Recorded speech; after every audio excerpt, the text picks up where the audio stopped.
Hello everyone, my name is Katie Ann and I am a food product development specialist. So in this video, I'll be talking about the basics of food product development, and that is taking a product from conception, that is an idea that you may have, through the process of getting it on the shelf. So if you're interested in this type of information or content, you can stick around. Without further ado, let's get into the video.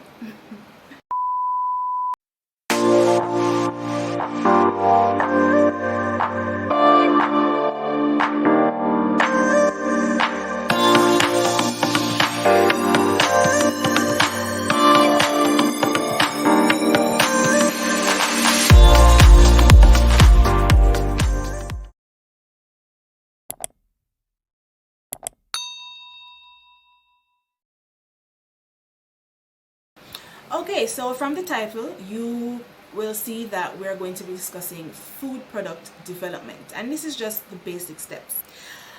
The process is very much involved, and I'm not sure if I'll be able to do all of it in one video, so I'll be trying to complete it in a series of videos. So today we're just going to be doing the basic, and I'll give you the steps. Is when you have the idea in your head, what it is that you need to do to get the product on the shelf, to get it commercially viable. Every day you go to your supermarket or your local store, and every day you go in and see a new product on the shelf. It's like sometimes you go one product that you're used to, you go back another week, next week, and it's different, and you wonder where all these things come from. It's like every time is a new product. Well, this is what happens in the global community of food development. Persons have ideas, and because it is used by them and family members, they decide, say, hey, listen, I can make some money off this, right? In our little island of Jamaica, when you go into the supermarket, especially the large chains, the shelves are loaded with products. The first thing that you in the process of food product development, all right, it is the idea, the concept or the idea. It's something that you may use in your home. It's something that passed down from your grandmother and your mother, and you're using it, and you like it, and when you prepare it, your friends like it, your family like it, everybody like it. So hey, you have an idea, I can make this and sell it, or somebody encourages you to say, why you don't make this and sell it? And you're like, what, true, we're gonna make this and make some money. It's a good idea. First thing, we need to realize that we're going into business to do what? To make money. So now you're going to have to come from your idea or whatever it is that you use in your kitchen, and you need to commercialize it. First thing, what you do in your kitchen, you're not going to be able to translate that in a commercial space. So before I even go any further, I want you to wrap your mind around that. When you're using pots and pans in your kitchen, when you go into a factory setting, that never work. You need to wrap your mind around all of that and know that when you go to get your product commercialized, what you do in your kitchen or in your space is not going to work in a commercial setting. Alright, now that we have that out of the way, where do these ideas come from? Alright, ideas come from everyday life. It may be something that you use daily, something that is not on the shelf, or if it's even something that you take from the shelf, but you have to tweak it, you tweak it and make it taste a little better. Because we know as Jamaicans, our taste buds are completely different from the rest of the world. Mix up with a Caribbean something there, them jerk spices and seasoning and something what we use, it's different from everywhere. So it may be something that is good enough. Don't get me wrong, it is something that you use that is good, but you have to add a little sprinkling or something. A little something there, to make it taste good. And you might say, you know what, all these seasonings or all these sauces or juices out there, but we still have to tweak it and make it. So you come with an idea that I can make this better. So you say, hey, you see, we can make some money off of it, right? That is the next step. Alright, so you want to make some money. So before you get to the money and you have your idea, you must test it, or you test it on your family members and your friends. After you've come up with your idea. Now, there are many ways to conduct research, and a few of these include and are not limited to review of literature. And these are your journal articles and your scientific papers. Next, there is online searches. So you can check blogs, online newspaper articles, restaurant websites. And of course, there is social media, YouTube, Instagram, Facebook, and now we have TikTok and Snapchat. Of course, online searches are the easiest and the cheapest to do. It's instant and it's right now. Of course, in your searches, you should check if there are any copyright or pending patent on a particular product.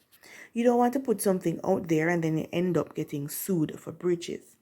In Jamaica, you can check out JIPO, which is the Jamaica Intellectual Property Office, which will give you information on anything that may have a copyright or trademark on a name.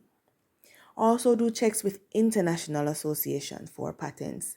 Say you see something on a blog and the person went to India and there is something that you think that you can use here in Jamaica. So you take it and you want to make it a little bit more Jamaican to see if it can work in our space. You need to check their association for intellectual property or copyright on trademark to see if you will be infringing on their thing, So you check their websites, check their information to see if you can actually use something like this. Of course, there, wherever it is that you may get something from, whether it be China, Europe, America, South America, anywhere else in the Caribbean, just ensure that whenever it is that you do your searches, you also think about trademark issues or intellectual property issues. So after you've done your research, you want to know, would people be interested in this apart from your family and friends? Because your family and your friends, them support, you look a circle, they're going to big you up, they're going to make you feel nice and say, yes man, my girl, it tastes good. Or, yeah, my you that can make a money out of this, Or you mean, my you go on the road with the thing, shut, sell off. They're going to boost you. They're going to say yes because they're going to be supportive of you. But let us be honest. Family members and friends alone, now look at it. So you're going to have to go now and see if anybody else will want something like this. So you go online, search. You might be surprised because, trust me, and don't use this as being put off because there are 1,000,001 orange juice, 1,000,001 milk, 1,000,001 whatever seasoning, 1,000,001 vinegar, and what there's still a market of it. So don't get turned off with the idea that it's already out there, so I'm not going to try. Still go out there and put it. Everything have a market. Everything have persons who will like it, and everybody are gonna like the brand here, and everybody are gonna like the brand there. Maybe this brand is more affordable. Maybe that's so probably your product will find its own niche. So you're going to go online and you're going to search to see if there is something already out there. It may not be exactly the same thing, but that would give you an idea as to how you're going to put it. Because a lot of times we will use things in our kitchen and we use things in our homes, but it may not be viable in the form that it is at that moment. So you can get a professional to tweak it. Maybe it's something that you used in liquid form or powder form, but technology is not there to get it to stand up on the shelf. So go out there and look. You may have an idea, say, to make an iced tea, right? And you're using natural herbs or spices or whatever it is. And you say, you drink it, you boil the tea and you drink it, and you say, Mama, this tastes good. Your mother like it, sister like it, brother, your friend them like it, yeah. However, maybe when you make that extract or you make that tea, it normally spoiled by, the next day, next week, it start taste off. Sometimes you make something and it tastes old. Right, so it may start to taste off or something about it, right? So these are the things. Can it stand up as an iced tea on the shelf? Or it may be a sauce that you make, but by the next day it go bad because you may have dairy in there or a little cheese or something that it's spoiled. So you go out there and you make your searches and you see, because you can gather information, right? So that's what you do. You gather information on the type of product that you have in mind. So after you do that, you go and look at the trends. All right, how many persons will be interested in something like this? And trust me, people, Google is your friend. Google is your friend. Mr. Google, thank you very much. Google is your friend. Anything at all you want to know, you type it into Google.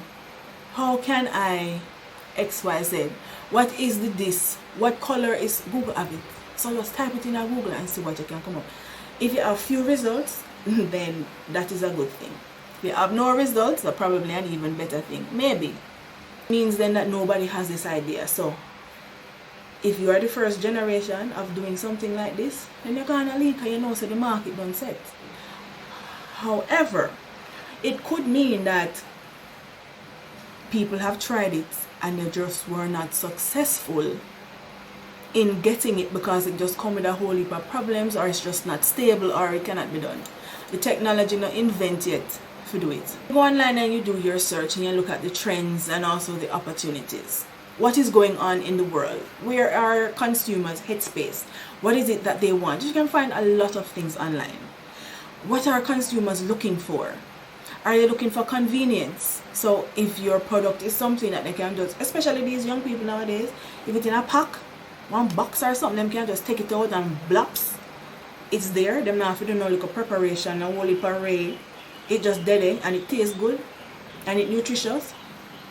Consumers again are looking for products that are nutritious and are healthier. So you need a decrease, or products that have decreased sodium, fat and sugars.